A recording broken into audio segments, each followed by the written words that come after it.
Hi, I'm Kristin Omdahl and welcome back to my studio. In this series of videos, I'm going to show you how to make this beautiful crochet shawl. It's called the Alayna crochet shawl, and it's one of the projects featured in my brand new book, Motif Magic, which is 17 projects that you join as you go in knitting and crochet. The Alayna crochet shawl is a spectacularly fun and festive use of color work and lace in a crochet shawl. You can make this gorgeous shawl in one color or use a trio of colors for extra fun. This top-down construction shawl moves quickly with X stitches, and the shawl is fringed with beautiful star-shaped 3-round motifs that are joined as you go. This shawl features a trio of tidbits of Be So Fine yarn, which is 100% bamboo, fingering weight. The colors shown are Sun-Kissed Yellow, Caribbean Turquoise, and Passionate Plum. We'll also be using a size G6 or 4mm crochet hook. This is one of the crochet shawls from the book, and in the series of videos I'll show you step by step how to crochet this. We're going to start by reading the pattern, reading the charts, then I'll show you how to start at the top and work in a top-down construction in this beautiful stitch pattern to create a triangular shaped shawl, and then we'll crochet the motifs that make this beautiful fringed border. And as we crochet the motifs, we're going to join them as we go to the shawl and to the motifs beside them. Let's get started. In the last video, part 3, I showed you how to crochet all of the rounds of this motif. Now, if you remember, the last round of the motif, round 3, had a chain 3 space in the center of each of these points. What we're going to do to join this to other motifs or join it to any fabric is we're going to replace one of those chains of the chain 3 with a slip stitch. And that is all you do when joining most motifs. You replace a stitch with a slip stitch. So I'm going to show you how we do that. I'm going to join this last tip to the edge of the partially made shawl. So we'll chain 1. Now this is supposed to be a chain 3 space, right? So we chained 1. The second chain we're going to replace with a slip stitch into one of the chain 3 spaces on the edge of this shawl. Okay, so that slip stitch now counts as our second chain of the chain 3 space. A third chain, so now we have chain 1, slip stitch, chain 1, counts as our chain 3 space, and we'll slip stitch to join. And voila, we've now taken a motif and, working within the established pattern, joined it as we go to a fabric. Now for the next motif, I want to show you how to join the motif to another motif and then to the edge of the fabric, because that's what we do for this particular pattern.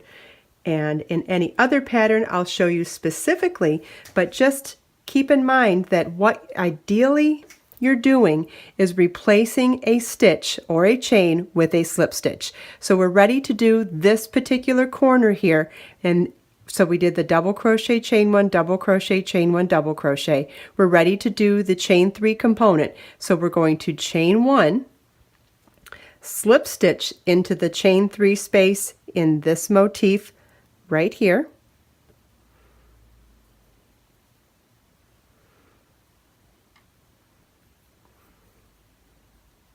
Chain 1, so that we did a chain 1, slip stitch, chain 1, that counts as our chain 3 space. Now we'll continue on in our established pattern to finish that corner.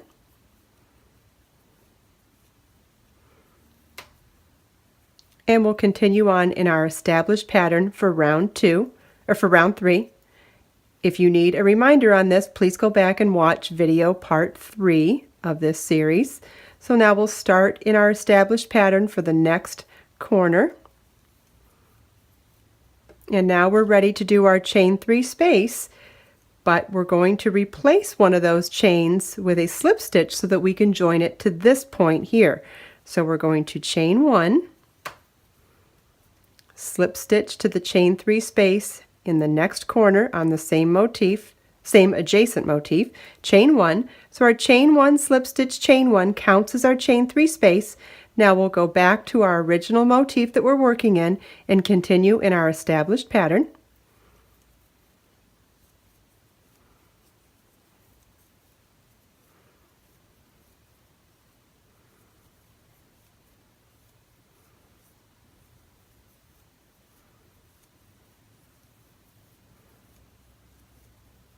Now we're continuing on in our established pattern for the next or final corner. We're ready to do our chain 3 space, but I'm going to set this down again so you can see where we're at.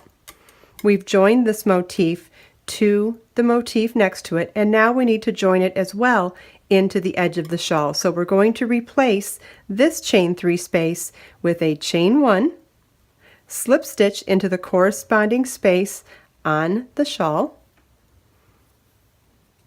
chain 1.